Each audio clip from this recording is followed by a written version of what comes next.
सनातनी ज्योतिष पर आप सभी दर्शकों का बहुत बहुत स्वागत है। हिंदू धर्म में खरमास के महीने को अशुभ माना जाता है। धार्मिक मान्यताओं के अनुसार खरमास में कोई भी शुभ कार्य नहीं किए जाते हैं। ये महीना तब शुरू होता है जब सूर्य धनु राशि में गोचर करते हैं। इस साल खरमास की शुरुआत 16 दिसंबर 2023 से हो रही है। इसका समापन अगले साल जनवरी के 15 तारीख को होगा। खरमास के दौरान कुछ नियमों का पालन जरूर करना चाहिए। हालांकि इस साल खरमास की शुरुआत 16 दिसंबर 2023 से हो रही है, लेकिन इस वीडियो को आप कभी भी देखेंगे तो आप उस समय भी खरमास के इन नियमों का पालन जरूर करें। साथ ही साथ हम आपको ये भी बताएंगे कि आपको खरमास में कौन से कार्य करने चाहिए और कौन से कार्य नहीं करने चाहिए, जिससे आप इस माह में भी खरमास के शुभ पुण्यों को प्राप्त कर सकते हैं। तो आइए जानते हैं कि खरमास में क्या करना चाहिए और क्या नहीं। सूर्य देव बृहस्पति की राशि में गोचर करेंगे, इसलिए इस महीने में भगवान सूर्य और श्री हरि विष्णु की पूजा करने की बहुत पुरानी परंपरा है। खरमास के दौरान भगवान सूर्य को जल चढ़ाना चाहिए और ओम घृणी सूर्याय नमः,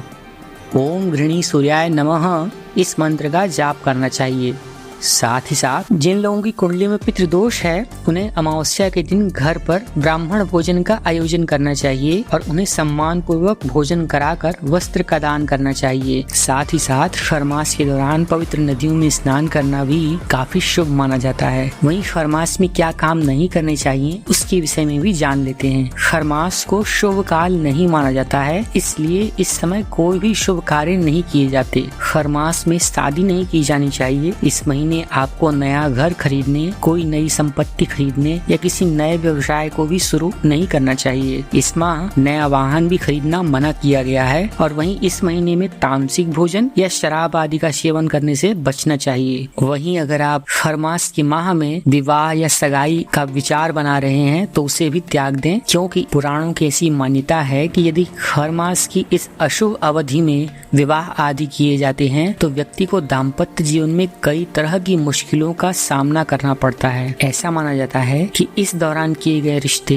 भावनात्मक और शारीरिक सुख से वंचित रहते हैं। मुंडन, जनेऊ संस्कार और कान छेदन भी इस खरमास माह में वर्जित माना गया है। ऐसा माना जाता है कि ऐसा करने से व्यक्ति पर नेगेटिव इफेक्ट पड़ता है। खरमास की इस अवधि में नए घर में प्रवेश करने से भी बचना चाहिए, क्योंकि इससे दोष लगता है और परिवार में अशांति का एक माहौल बना रहता है। खरमास में अगर आप कोई नया बिजनेस या किसी नए व्यापार की शुरुआत भी करते हैं या कोई नया काम भी प्रारंभ करते हैं तो इन कार्यों में संघर्ष तो बढ़ता ही है, वहीं सफलता मिलनी भी मुश्किल हो जाती है। इसके साथ ही साथ आर्थिक स्तर पर भी कई हानि उठानी पड़ सकती है। वहीं खरमास के माह में कुछ कार्य जो आपको जरूर करने चाहिए, जिससे खरमास माह के अशुभ फलों में कमी होती है और आपके जीवन में ढेर सारी खुशियाँ आ सकती हैं। उनमें से कुछ कार्य हैं, जैसे खरमास में सूर्य देवता की पूजा अर्चना करना अत्यंत शुभ और फलदायी मानी गई है। तो इस माह में आप भगवान सूर्य की पूजा अर्चना विधि विधान से करें। इसके लिए आप हर दिन सूर्योदय से पहले स्नान ध्यान करके सूर्य देव को तांबे के लोटे से अर्घ्य देना शुरू करें। साथ ही साथ खरमास में अपनी पूजा में सूर्य की शुभता पाने के लिए आदित्य हृदय स्तोत्र और भगवान श्री विष्णु की कृपा पाने के लिए श्री विष्णु सहस्त्र नाम का पाठ जरूर करना चाहिए।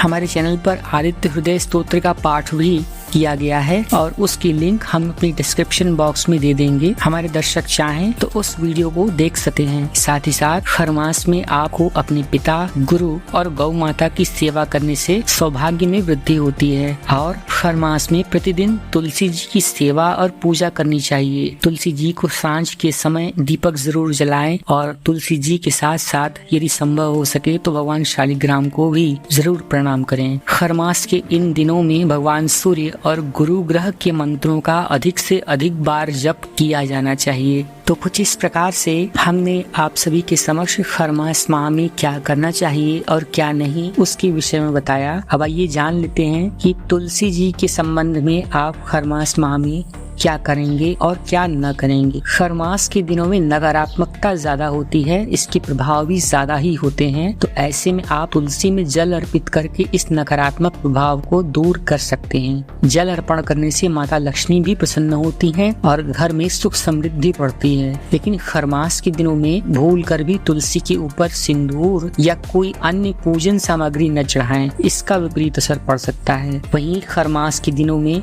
तुलसी पूजा से जुड़े हुए में कुछ नियम भी बताए गए हैं, जहाँ कई दिन ऐसे भी होते हैं जिसमें तुलसी को स्पर्श नहीं करना चाहिए। वहीं खरमास के महीने में पड़ने वाली एकादशी, मंगलवार और रविवार के दिन तुलसी के पत्ते को नहीं तोड़ना चाहिए। साथ ही साथ इस दिन जल अर्पण भी नहीं करना चाहिए। ऐसा करने से लक्ष्मी जी की कृपा नहीं मिल पाती और घर पर भी नकारात्मक प्रभाव पड़ता है। तो कुछ इस प्रकार से यदि आप खरमास के दिनों में इन छोटे छोटे बातों का ध्यान रखते हैं और खरमास में कुछ इन उपायों को करते हैं तो खरमास का माह आपके लिए बेहद शुभ साबित हो सकता है। आशा करते हैं कि आपको हमारी प्रस्तुति अच्छी लगी होगी। अगर आपको ये प्रस्तुति अच्छी लगी है तो आप हमारे इस वीडियो को लाइक करके शेयर जरूर कीजिएगा, और अगर आप हमारे इस चैनल पर नए हैं तो हमारे इस चैनल को सब्सक्राइब जरूर कीजिएगा और बेल नोटिफिकेशन को ऑन जरूर कीजिएगा, जिससे आपको हमारी आने वाली हर नई वीडियो की नोटिफिकेशन सबसे पहले मिल जाएगी। तो हम मिलते हैं आपसे फिर से किसी नई वीडियो के साथ। तब तक के लिए आप सभी को बहुत बहुत धन्यवाद। हैप्पी खरमास।